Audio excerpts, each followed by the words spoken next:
Баршаңызға сәлем. Дәмді кеңестер каналына қош келдіңіздер. Бүгін біз осындай видеода көрсетілгендей өте дәмді, ауызда еритін, дәмі тіл еретін морковный торт жасайтын боламыз. Тортты өздеріңіздің қалауларыңызша әрлеп, безендірсеңіздер болады, және де начинка ретінде изюм немесе грецкий орех салсаңыздар болады. Бұл торттың дәмін сөзбен айтып жеткізу мүмкін емес, өйткені үйдегілер бұл тортты бір күннің ішінде тауысып бітірді. Оның үстіне өте оңай жасалады, сол себепті де рецепті соңына дейін көріп, пікір қалдырып, осы арнаға жазылып кетіңіздер. Ал тортқа қажетті барлық ингредиенттердің тізімін осы видеоның астында описаниеде қалдырып кетемін. Барлық ингредиенттер өте қарапайым, сізге ұнайды деген үміттемін.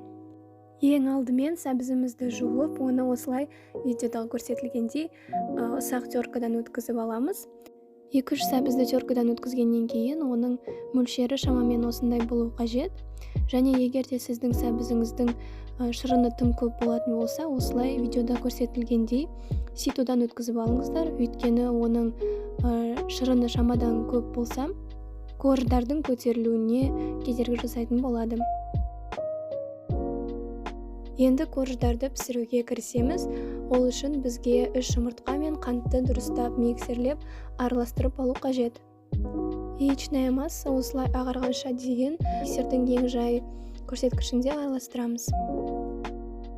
Осылайша миксерлеуді тоқтатпай, растительное масло, яғни қазақша айтқанда иіссіздендірілген өсімдік майын біртіндеп струйкамен осылай құйып отырамыз. Майды осылай құю міндетті, өйткені бұл біздің корждарымыздың жұмсақ болып пісуіне септігін тигізеді. Енді біздің массамызға жаңағы теркадан өткізілген сәбізді осылай салып, оны қайтадан араластыру қажет. Тым ұзақ араластырудың қажеті жоқ, тек қана біздің массамыз біркелкі болғанша дейін миксерлеуді тоқтатпаймыз. Ендігі кезекте құрғақ ингредиенттерді дайындаймыз. Ол үшін бізге ұнымызға бөлек ыдыста ванилин және де 1 шай қасық қопсытқыш саламыз. Барлығын біркелкі араластырып, содан кейін ситомен өткізіп аламыз.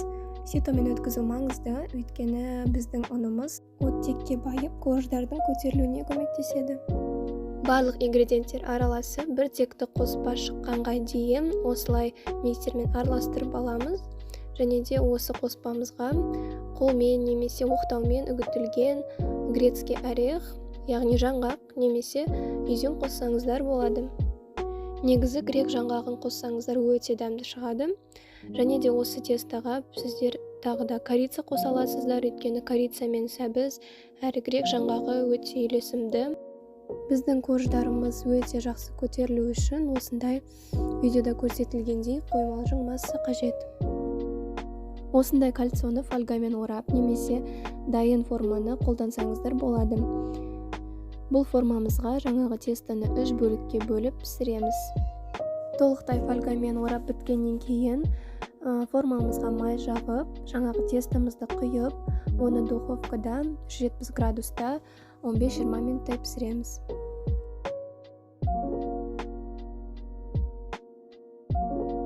Ал енді 2 корждың арасына жағатын кремді дайындаймыз. Ол үшін құмшекерді, қантты осылай блендерден өткізіп, қант ұнтағын дайындаймыз, немесе дүкеннен дайын қант ұнтағын алсаңыздар болады.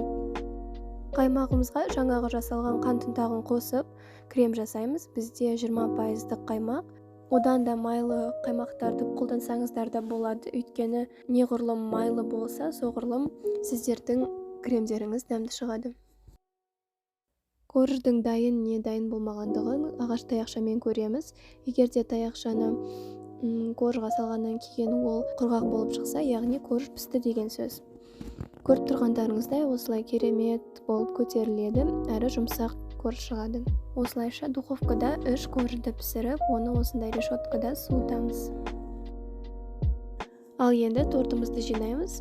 Ол үшін біз жаңағы толықтай суытылған коржымызды осындай формаға салып, формамызды сол корждың диаметріне келтіріп алғаннан кейін үстіне крем жағамыз. Әр корждың үстіне 5-6 қасықтай кремімізді құйып, осылай біркелкі етіп оны жағып шығамыз. Кремді барлық ковждарға жағып біткеннен кейін креміміз сіңу үшін оны 3 сағатқа холодильникке жібереміз. Холодильниктен алғаннан кейін оны осылай пышақпен бөліп аламыз. Бізде холодильникте 3 сағат емес, 1 түн бойы тұрды. Яғни креміміз өте жақсы сіңді деген сөз. Тортымыз осындай биік әрі дәмді болып шығады. Негізінен кремге сливкемен жасасаңыздар да болады, тіпті заварной крем де жарай береді. Бірақ классикалық рецептте осылай сметанамен жасайды. Сондықтан да ең алдымен сметанамен жасап көргендеріңіз абзал. Ал енді торт дайындаудың ең қызықты жеріне келдік. Ол тортты безендіру. Негізі тортты өздеріңіздің қалауларыңызша безендіресіздер.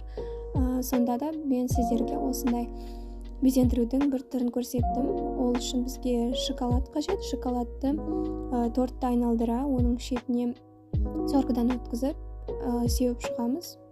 Торттың үстіне әдемі етіп осылай шоколадымызбен қалауларыңызша сүйікті жидектеріңізде қоссаңыздар болады. Жидектермен біздің тортымыз өте әдемі көрінеді. Тортымыз дайын. Енді дәмін сипаттап айту мүмкін емес, өте дәмді. Жаңағы корица қосып жіберсеңіздер өте дәмді шығады. Ковждар жаңағы сәбіздің арқасында өте шырынды, дәмді, сочный болады. Ал креммен қоса ол 2 есе сочный болып, өте ерекше дәмге ие болады. Егер сіздер тіптен сәбіздің дәмін ұнатпайтын болсаңыздар, қам жемеңіздер. Бұл тортта сәбіздің дәмі мүлдем шықпайды. Бұл торт өзінің жұмсақтығымен ерекшеленеді. Көріп тұрғандарыңыздай шаңышқымен жеңіл алынады. Бұл тортты дайындап көруге сіздерге шын жүректен кеңес беремін. Және де бұл видео ұнаған болса лайк басып, подписаться батырмасын басып кетіңіздер. Ал осы тортты дайындап көрсеңіздер, міндетті түрде пікір қалдырып, өз ойларыңызбен бөлісіңіздер. Дәмді рецепттер каналында көріскенше.